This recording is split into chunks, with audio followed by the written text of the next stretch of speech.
Hello दोस्तों, नमस्कार। SM किसी चैनल में मैं आप सब लोगों का दिल से बहुत बहुत स्वागत करता हूं। अगर आपने पहली बार विजिट किया जरूर चैनल को सब्सक्राइब कर लेना। उसी के साथ साथ free stock market classes, let's learn stock market and finance, इन दोनों चैनल को अगर आप चाहो तो फॉलो करके रख सकते हो, जहाँ पे आपको मार्केट फाइनेंस से रिलेटेड चीज़ें बिल्कुल फ्री ऑफ कॉस्ट सिखाई जाती है। उसी के साथ साथ आज के दिन का पहला वीडियो भी आप चाहो तो देख सकते हो, जैसे कि टेस्ला की एंट्री हमारे देश में हो चुकी है। कौन से कंपनीज अभी रडार के ऊपर होनी चाहिए स्टडी पर्पस के लिए, तो जरूर इस वीडियो को भी देख लेना। सारे वीडियो के लिंक, चैनल्स के लिंक आपको नीचे डिस्क्रिप्शन में मिल जाएंगे। सो चलिए दोस्तों, फिलहाल इस वीडियो को स्टार्ट कर लेते हैं। ठीक है दोस्तों, अभी हम लोग आ चुके हैं बिल्कुल हमारे नॉर्मल स्क्रीन के ऊपर। जैसे कि आपको पता है Q1 के रिजल्ट का सीजन जारी है, काफ़ी कुछ कंपनी के नंबर आ रहे हैं। एंड अगर देखा गया आज के दिन के हिसाब से एक कंपनी हर किसी के रडार के ऊपर थी, और वो कौन सी कंपनी है जिसका अभी अभी हम लोग को IPO देखने को मिला था, HDB फाइनेंशियल सर्विसेज। IPO देखा गया तो आप सभी लोगों को पता ही है, पहले तो एक थोड़ा सा कंट्रोवर्सी तो नहीं कह सकते, बट आपको पता ही है अनलिस्टेड स्पेस में इनका जो प्राइस था वहाँ से 50-60% तक प्राइस बैंड नीचे खींच लिया। मतलब अनलिस्टेड वालों की तो हालत खराब हो गई। ठीक है, एंड उसके बाद अगर देखा गया तो ज़्यादा एक्साइटमेंट इसमें क्यों नहीं देखने को मिल रहा था, आपको पता ही है। हाँ, ज़्यादा लिस्टिंग गेन बड़ा नहीं था ना, तो इसलिए हम लोगों को ज़्यादा कोई इतना चर्चा होती हुई देखने को पे नहीं मिल रही थी। फिर भी हम कह सकते हैं 10-11-12% के आसपास कंपनी ने परफॉर्मेंस दिखाया था IPO के दिन। एनीवेज, आज के दिन की बात करें, जैसे कि बात हो रही थी Q1 के रिजल्ट के मामले में, तो कंपनी के Q1 के नंबर्स अभी सामने आ चुके हैं मार्केट क्लोज हो जाने के बाद। एंड कंपनी अपने लाइफ में पहली बार लिस्ट होने के साथ साथ ऑब्वियसली पहली बार ही अपने Q1 के नंबर सामने यहाँ पे रख रही है। तो चलिए देख लेते हैं कि कंपनी के नंबर यहाँ पे कैसे रहे। बहुत सारी चीज़ों को यहाँ पे स्टडी यहाँ पे करना है। वैसे तो देखा गया कंपनी बड़े साइज की है, तो नंबर्स भी काफ़ी बड़े ही होंगे। ठीक है, तो एकदम बहुत बड़ा मूवमेंट का तो एक्सपेक्टेशन तो करना बेवकूफ़ी वाली बात होगी। तो चलो नंबर्स के ऊपर ही जंप कर लेते हैं डायरेक्टली, तो एक अंदाजा आ जाएगा कि क्या है परफॉर्मेंस। सबसे पहले जो भी फिगर्स है वो रुपीज़ इन मिलियंस में लिखे हुए। ठीक है, HDB फाइनेंशियल, एंड आप देख सकते हो अनऑडिटेड फाइनेंशियल रिजल्ट्स हमारे सामने यहाँ पे रखे हुए। ठीक है, आप यहाँ पे देख सकते हो दोस्तों। तो सबसे पहले सीक्वेंस देख लेते हैं, जून मतलब 6, मार्च 3 एंड जून। ठीक है, तो हमारा सीक्वेंस जैसा रहता है वैसा ही सीक्वेंस के हिसाब से नंबर्स पढ़ेंगे।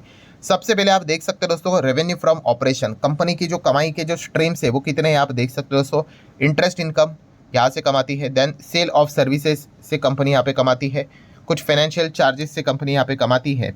ठीक है, then net gain on fair value and changes आप सभी लोगों को पता है, मतलब कंपनी ने किधर तो इन्वेस्टमेंट करके रखा होगा, वो इन्वेस्टमेंट ऊपर नीचे होता है तो करंट पोजीशन बतानी पड़ती है। ठीक है, मतलब मोटा मोटी अगर हम लोग देखें सबसे मेन इनकम स्ट्रीम तो कंपनी का भाई फाइनेंस वाला ही है, मतलब इंटरेस्ट इनकम ही है। ठीक है, उसके अलावा बाकी के दो चीज़ें देखने को मिल रही है। ये पहला वीडियो है कंपनी से बिजनेस के मामले में। ठीक है, मतलब नंबर्स के हिसाब से तो थोड़ा सा डिटेल में जाने की कोशिश करेंगे। स्टार्ट करेंगे सबसे पहले, टोटल रेवेन्यू फ्रॉम ऑपरेशन कितनी कमाई है भाई। अगर आप चाहो तो मिलियंस में पढ़ सकते हो, नॉर्मल पढ़ सकते हो, करोड़ों में पढ़ना है। काफ़ी लोग कहते भी है सर करोड़ों में पढ़ो। 4465 करोड़ ये कंपनी का इस वक्त का टोटल रेवेन्यू फ्रॉम ऑपरेशन ये कंपनी ने कमाई की है। ठीक है, देन लास्ट टाइम कितना था, 4266 करोड़, 4266 करोड़ देखने को मिल रहा था। और एक साल पहले था 38, उसके बाद 8 चाहो तो राउंडेड ले लो 4 करोड़। ठीक है, मतलब 3884 करोड़ था, वो एक साल में बढ़कर सेम क्वार्टर में 4465 करोड़ हो गया। और 3 महीने पहले कितना था, 4266 करोड़, 4465 करोड़ हो गया। मतलब हम कह सकते हैं कंपनी का जो इनकम है, टॉप लाइन है, वहाँ पे हम लोग को क्वार्टरली एंड ईयरली फिलहाल तो जंप देखने को यहाँ पे मिल रही है। ठीक है, अब ये तो इनकम की बात हो गई। जैसे कि आपको पता ही है ये कोई स्टार्टअप बिटअप तो है नहीं, बड़ी कंपनी है, तो इतना सब कुछ ज़बरदस्त कमाई करने के लिए ज़बरदस्त क्या करने पड़ते हैं, खर्चे भी करने पड़ते हैं। तो ये है कंपनी के इतने सारे खर्चे। वो खर्चे कितने हैं तो आप देख सकते हो, 37,329, और वी कैन से 3,733 करोड़। 3 महीने पहले कितना था, 35,600 के रेंज में था, उसके पहले 31,000 के रेंज में था। इनकम से एक्सपेंस हटा देंगे, प्रॉफिट मिलेगा या फिर लॉस। अभी इतनी बड़ी कंपनी है, इतने सालों से प्रॉफिट ही कर रही है, इवन दो अनलिस्टेड स्पेस में थी, इतना तो परफॉर्मेंस पता है भाई, HDFC ग्रुप की ये कंपनी है। प्रॉफिट बिफोर टैक्स कितना है, तो अगर आप यहाँ पे देख सकते हो दोस्तों कितना है, 732 करोड़। 3 महीने पहले कितना था, 704 करोड़, और एक साल पहले 783 करोड़। ठीक है, आप यहाँ पे देख सकते हो 783 करोड़ का प्रॉफिट 732 करोड़ हो गया। मतलब क्या है दोस्तों, यस, ईयरली प्रॉफिट कंपनी का कम होते हुए देखने को मिल रहा है, बट क्वार्टरली ठीक है भाई, 704 करोड़ का प्रॉफिट 732 करोड़ तक हम लोग को जाते हुए देखने को यहाँ पे मिल रहा है। ऑब्वियसली ये प्रॉफिट बिफोर टैक्स है, तो क्या करना पड़ेगा भाई, टैक्स देना पड़ेगा। मल्टीपल एडजस्टमेंट होते हैं यहाँ पे, deferred tax credit, deferred tax adjustment, बहुत सारी चीज़ें, टैक्स टुक्स कट करने के बाद क्या मिलता है, फाइनल प्रॉफिट। ये प्रॉफिट आपको हर जगह पे लिखा हुआ मिलेगा। तो ये कितना है, अगर करोड़ों में ही पढ़ना है तो वापस आप देख सकते हो 567 568 करोड़, आप चाहो तो राउंडेड करके भी बोल सकते हो 530 करोड़, एंड उसके पहले कितना था 581 करोड़। ठीक है, तो 581 करोड़ कितना हो गया 567 करोड़। ईयरली मतलब देखा गया डेटा तो डाउन देखने को मिल रहा है, और क्वार्टरली 530 करोड़ का जंप 567 करोड़ देखने को यहाँ पे मिल रहा है। मतलब हम कह सकते हैं दोस्तों कि कंपनी का रेवेन्यू ठीक ही था, रेवेन्यू में कोई दिक्कत तो हम लोगों को देखने को नहीं मिली थी। आप यहाँ पे देख सकते हो रेवेन्यू हर एक स्ट्रीम में, यहाँ पे 38 था, यहाँ पे 42 था, और यहाँ पे 44 था। तो रेवेन्यू ईयरली बात कर ले, क्वार्टरली बात कर ले, अच्छा ही था। बट कंपनी के खर्चे हम लोग को ज़्यादा देखने को मिल गया, इसीलिए कंपनी का जो प्रॉफिट हम लोग को देखने को मिल गया वो हम लोग को क्या देखने को यहाँ पे मिल रहा था कि प्रॉफिट क्वार्टर ऑन क्वार्टर यहाँ पे ठीक है, कोई दिक्कत की बात नहीं, बट ईयर ऑन ईयर की बात कर ले तो वहाँ पे हम लोग को डाउनफॉल देखने को यहाँ पे मिल रहा था। और यही चीज़ आपको finally EPS earning per share में भी देखने को यहाँ पे मिल जाएगी, जो कि आप देख सकते हो 7.13 6.67 क्वार्टरली ठीक है, बट ईयरली 7.33 का 7.13 हम लोग को देखने को मिल रहा है। सो कंक्लूजन क्या है दोस्तों, कंक्लूजन यही है, ऊपर से अगर हम लोग देखें तो रेवेन्यू में क्वार्टरली ईयरली दोनों में जंप देखने को मिल गए। प्रॉफिट की बात कर ले, अर्निंग्स की बात कर ले, तो आप यहाँ पे देख सकते हैं कि क्वार्टरली जंप है बट ईयरली डाउनफॉल देखने को मिल रहा है। डाउनफॉल मतलब कोई बहुत बड़ा भूकंप नहीं है, ठीक ठाक परफॉर्मेंस ही हम लोग को देखने को मिल रहा है। जैसे मैंने शुरुआत में भी कहा आपको कि कंपनी बड़े साइज की कंपनी है, और बड़े साइज की कंपनी का नंबर भी उसी प्रकार से आना चाहिए, वैसा ही हम लोग को देखने को यहाँ पे मिल रहा है।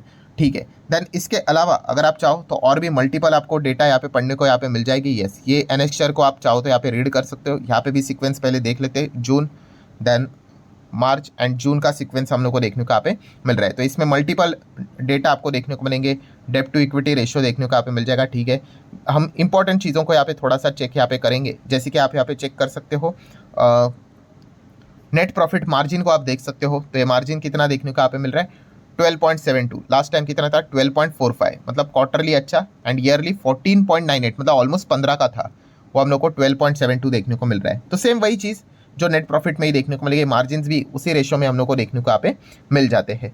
नेक्स्ट अगर हम लोग यहाँ पे बात करेंगे दोस्तों, तो यस, ये जो 20th पॉइंट है वो थोड़ा सा इंपॉर्टेंट है, उसको आप चाहो तो पढ़ सकते हो। कार की बात कर ले, कैपिटल एडिक्वेसी रेशियो, ठीक है, ये तो आरबीआई के हिसाब से रखना पड़ता है, तो अच्छी बात है, ज़्यादा देखने को मिल रहा है।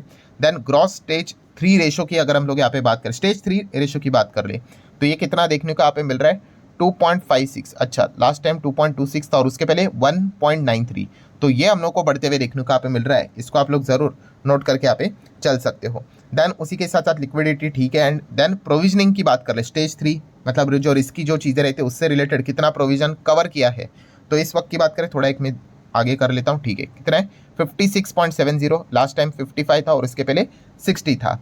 तो ठीक है, ओवरऑल परफॉर्मेंस हम लोग यहाँ पे कह ही सकते हैं ओके ओके हम लोग को देखने को यहाँ पे मिल रहा है। देन अगर आप चाहो तो कंपनी का सेगमेंट वाइज परफॉर्मेंस देख सकते हो। सेगमेंट वाइज मतलब कंपनी जो कमाई करती है उसमें से मेजर कमाई कहाँ से होती है, सो आप देख सकते हो लेंडिंग बिजनेस, लेंडिंग मतलब वही लोन देने का ही काम, उसी को हम कहते हैं लेंडिंग बिजनेस। सो यही कंपनी की सबसे बड़ी रोजी रोटी है, जो आप कह सकते हो क्वार्टर ईयरली अच्छा ही परफॉर्मेंस देखने को मिल रहा है। एंड बीपीओ सर्विसेज की बात कर ले, वहाँ से कितनी कमाई करते हैं, तो वहाँ पे क्वार्टरली देखा गया तो फ्लैटिश थोड़ा सा अप, एंड ईयरली देखा गया तो थोड़ा सा डाउन ही देखने को यहाँ पे मिल रहा है। ये अलग अलग सेगमेंट वाइज आप लोगों को परफॉर्मेंस देखने को यहाँ पे मिल जाते हैं, ये सेगमेंट रिपोर्टिंग के हिसाब से चीज़ थी। देन दोस्तों अगर हम लोग बात करेंगे तो आपको पता है net interest income, net interest income मतलब आप सभी लोगों को पता है, यस, जो भी ये फाइनेंस कंपनियां रहती है वो किसी से तो पैसे उधार लेती है, ठीक है, एंड उनको भी ब्याज के साथ वापस देना पड़ेगा, और वही पैसा वो क्या करते, किसी को तो लोन के फॉर्म में ज़्यादा ब्याज के ऊपर देती है, तो बीच में जो पैसा बचा वही कंपनी का एक्चुअल इनकम रहता है किसी भी फाइनेंस कंपनी का, इसी को हम कहते हैं net interest income. Percentage wise अगर बात करें तो इसमें 18% का अच्छा इजाफा हम लोग को देखने को मिला है, बट फिर भी आप देख सकते हो प्रॉफिट कंपनी का स्लिप हुआ है। क्यों, खर्चे ज़्यादा है, ज़्यादा खर्चों के चलते हम यहाँ पे कह सकते हैं प्रॉफिट हम लोग को डाउन जाते हुए देखने को यहाँ पे मिला है। सो ठीक है, ओवरऑल कंक्लूजन क्या है दोस्तों, फर्स्ट टाइम हम एचडीबी फाइनेंशियल के नंबर देखने को मिल रहे हैं। नंबर आप ऐसा ही कह सकते हो, क्योंकि आगे की भी अगर हम लोग बात कर ले दोस्तों, बड़े कंपनी जितनी होती है उनका परफॉर्मेंस हम लोग को एवरेज ही देखने को यहाँ पे मिल जाता है, ओके ओके देखने को मिल जाता है। और एक फाइनेंस कंपनी के लिए अगर हम लोग देखेंगे ग्रोथ सेगमेंट मतलब बोलते हैं ना एकदम यूनिक, ऐसा क्या ही करेंगे, ठीक है, वो एवरेज ही परफॉर्मेंस हम लोग को यूजुअली देखने को यहाँ पे मिल जाता है। ठीक है, तो इस वक्त के भी नंबर अगर आप देखेंगे तो जैसे शुरुआत में आपको मैंने बताया कि रेवेन्यू बहुत अच्छा रहा, बट प्रॉफिटेबिलिटी एक्सेस एक्सपेंसेस के चलते हम यहाँ पे कह सकते हैं थोड़ा कुछ जगह पे हम लोग को डाउन देखने को मिला था, खास करके ईयरली। सो ठीक है, अभी ये नंबर मार्केट को कैसे लगे इसके लिए कल के दिन का ही बाजार का रिएक्शन देखना इंटरेस्टिंग फैक्टर रहने वाला है। सो आशा करता हूँ वीडियो हेल्पफुल लगा होगा, चाहो तो लाइक एंड शेयर कर सकते हो। मिलते हैं नेक्स्ट वीडियो में, तब तक के लिए बाय बाय।